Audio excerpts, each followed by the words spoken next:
사랑하고 축복합니다. 2026년 6월 12일 금요일입니다. 오늘 이 하루도 하나님 나라를 마음껏 누리시는 가족들 될 수 있기를 축복합니다. 오늘 말씀 제목은 주 안에서의 결혼이라는 제목으로 말씀 나눕니다. 오늘 말씀은 고린도전서 7장 25절에서 40절까지의 말씀입니다. 처녀에 대하여는 내가 주께 받은 계명이 없으되 주의 자비하심을 받아서 충성스러운 자가 된 내가 의견을 말하노니 내 생각에는 이것이 좋으니 곧 임박한 환난으로 말미암아 사람이 그냥 지내는 것이 좋으니라. 네가 아내에게 매였느냐 노이기를 구하지 말며 아내에게 노였느냐 아내를 구하지 말라. 그러나 장가가도 죄 짓는 것이 아니요 처녀가 시집가도 죄 짓는 것이 아니로되 이런 이들은 육신의 고난이 있으리라. 나는 너희를 아끼노라. 형제들아 내가 이 말을 하노니 그 때가 단축하여 증거로 이후부터 안에 있는 자들은 없는 자같이 하며 우는 자들은 울지 않는 자같이 하며 기쁜 자들은 기쁘지 않는 자같이 하며 매매하는 자들은 없는 자같이 하며 세상 물건을 쓰는 자들은 다 쓰지 못하는 자같이 하라. 이 세상의 외형은 지나감이니라. 너희가 염려 없기를 원하노라. 장가가지 않는 자는 주의 일을 염려하여 어찌하여야 주를 기쁘시게 할까 하되 장가간 자는 세상 일을 염려하여 어찌하여야 아내를 기쁘게 할까 하여 마음이 갈라지며 시집가지 않는 자와 처녀는 주의 일을 염려하여 몸과 영을 다 거룩하게 하려 하되 시집간 자는 세상 일을 염려하여 어찌하여야 남편을 기쁘게 할까 하느니라. 내가 이것을 말하면 너희의 유익을 위함이요 너희에게 올무를 놓으려 함이 아니니 오직 너희로 하여금 이치에 합당하게 하여 흐트러짐이 없이 주를 섬기게 하려 함이라.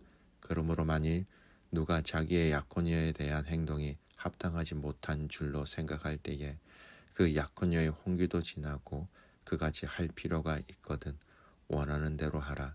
그것은 죄 짓는 것이 아니니 그들로 결혼하게 하라. 그러나 그가 마음을 정하고 또 부득이한 일도 없고 자기 뜻대로 할 권리가 있어서 그 약혼녀를 그대로 두기로 하여도 잘하는 것이니라. 그러므로 결혼하는 자도 잘하거니와 결혼하지 아니하는 자는 더 잘하는 것이니라.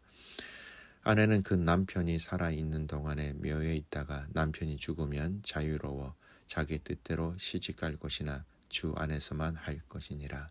그러나 내 뜻에는 그냥 지내는 것이 더욱 복이 있으리로다. 나도 또한 하나님의 영을 받은 줄로 생각하노라. 아멘. 오늘 말씀 제목은 주 안에서의 결혼이라는 제목으로 말씀 나눕니다. 오늘 이 본문의 말씀은 결혼과 독신에 대한 바울의 권면을 다루고 있습니다. 특히 현재 이 환난 속에서 고린도 교회의 이 상황 속에서 있는 성도들이 어떻게 살아가야 하는가라는 것에 초점을 맞추고 있습니다.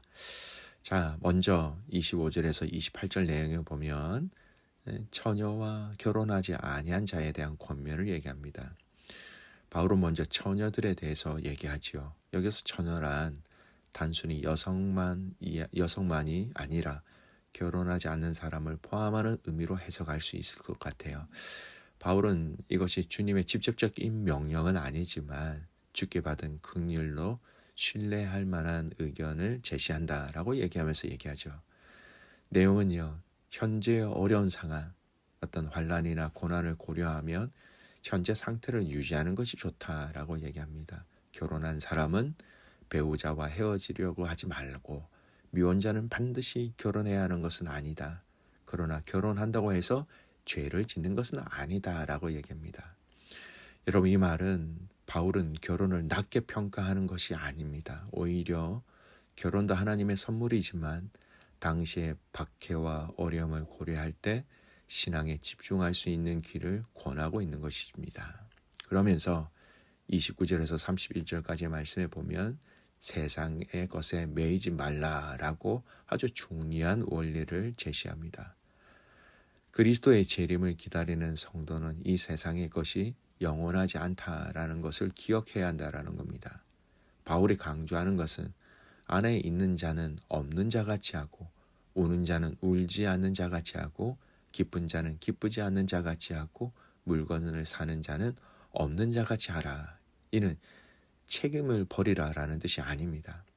세상의 일에 마음을 빼앗기지 말고 하나님 나라를 우선하라라는 그런 의미죠. 여러분, 성도는 결혼도 중요하고 내가 가지고 있는 재산도 중요하고 직업도 중요하고 성공도 중요합니다. 그러나 이 모든 것보다 하나님 나라에 대한 우선을 강조하고 있는 본문입니다. 그러면서 32절부터는 결혼과 독신의 장단점을 좀 더 구체적으로 얘기합니다. 바울이 독신을 권하는 이유가 뭘까요? 독신자의 이 관심은요, 결혼하지 않는 자의 관심은 주의 일을 생각한다. 어떻게 주를 기쁘시게 할까? 여기에 고민한다라는 겁니다. 결혼한 사람들의 이 관심은요, 배우자를 돌아봐야 하고 가정을 책임져야 한다. 여러분, 결혼이 잘못되었다라는 뜻은 결코 아닙니다. 하나님께서 주신 가정의 책임도 매우 귀한 사명입니다. 다만 독신은 보다 자유롭게 주님의 일에 헌신할 수 있다라는 그런 의미입니다. 핵심적인 내용은 독신의 목적은 너희를 얽매려고 하는 것이 아니고 오직 너희로 하여금 이지에 합당하게 하여 분유함 없이 주를 섬기게 하려 함이다. 독신이든 결혼이든 중요한 것은 우리 주님에 대한 헌신이다라고 얘기하고 있는 겁니다. 그래서 결혼할 자유와 하지 않을 자유가 있다. 36절에서 38절 말씀은 그렇게 얘기합니다. 결혼을 원하는 사람 정죄하지 않습니다. 또 결혼을 해도 죄가 아니다라고 얘기합니다. 결혼을 하지 않으려는 경우 스스로 절제할 수 있다면 결혼하지 않아도 된다라고 얘기를 두죠. 스스로 절제할 수 있다면입니다. 바울의 결론은 뭡니까, 여러분? 결혼을 하는 것도 잘하는 것이요. 결혼을 하지 않은 것은 더욱 잘하는 것이다. 이 당시 상황 속에서 주님의 일에 더 집중할 수 있다라는 의미입니다. 39절에서 40절 말씀은 또 과부에 대한 권면입니다. 원칙은 배우자가 살아있는 동안에 혼인관계가 유지된다. 배우자가 죽으면 재혼할 자유가 있다라는 겁니다. 그러나 중요한 조건이 있습니다. 주 안에서만 할 것이다. 즉 믿음의 사람과 결혼해야 한다.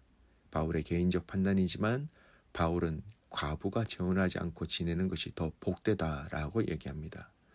하지만 이것 역시 강요가 아니라 권면입니다. 여기서 우리가 눈여겨봐야 될 단어가 있습니다. 주 안에서만 할 것이다. 주 안에서.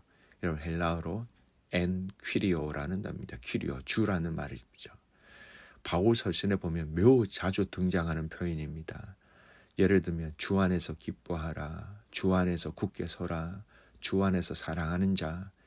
여러분 이 표현은 단순히 종교적 분위기 안에 있는 사람을 말하는 게 아닙니다. 주 안에서 그리스도와 연합된 상태 또는 그리스도의 통치 안에 있는 상태, 이런 의미라는 겁니다. 그래서 따라서 주 안에서 결혼하라라는 이 말은 그리스도를 믿는 사람과 결혼하라라는 이 의미가 포함되어져 있지요.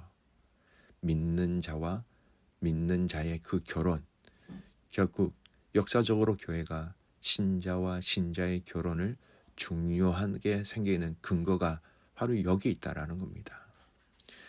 바울은 다른 곳에서도 동일한 원리를 말하고 있어요. 고린도후서 6장 14절에는 좀 더 구체적으로 얘기합니다. 너희는 믿지 않는 자와 멍에를 함께 매지 말라.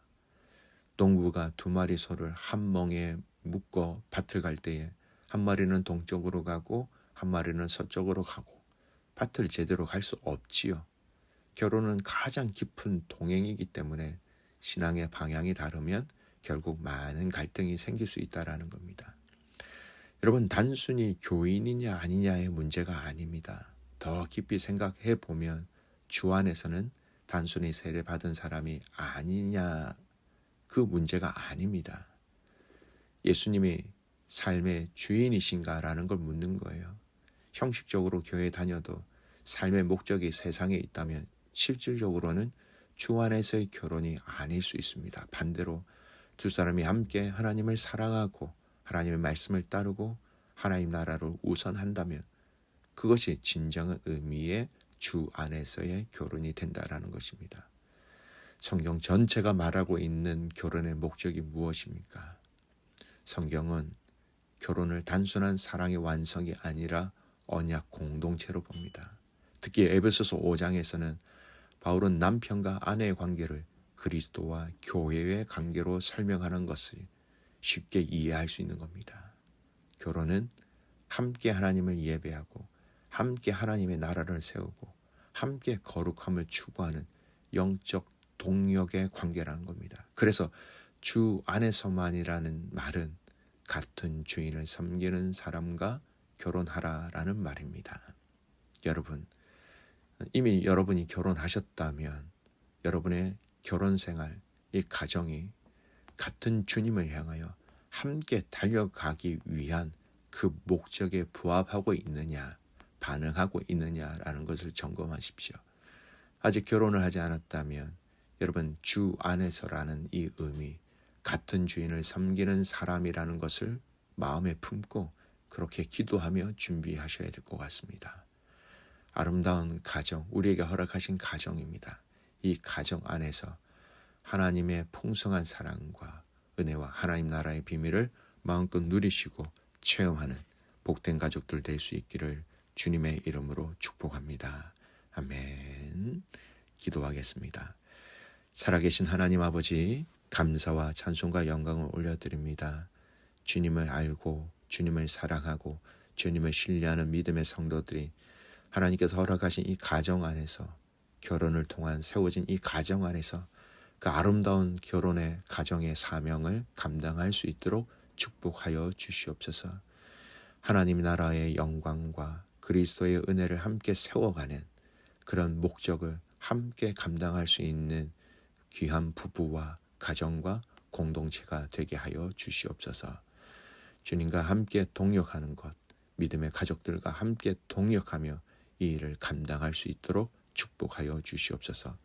아내와 남편, 남편과 아내가 그리스도와 연합함으로 함께 달려가게 하시고 부모와 자녀, 자녀와 부모가 그리스도와 함께 연합함으로 같은 방향을 향하여 달려가게 하시고 가정과 가정이 모여 또 셀과 셀이 모여 교회가 또 세워져서 또 교회와 교회와의 연합을 통하여서 이 아름다운 열매를 맺어갈 수 있도록 축복하여 주시옵소서.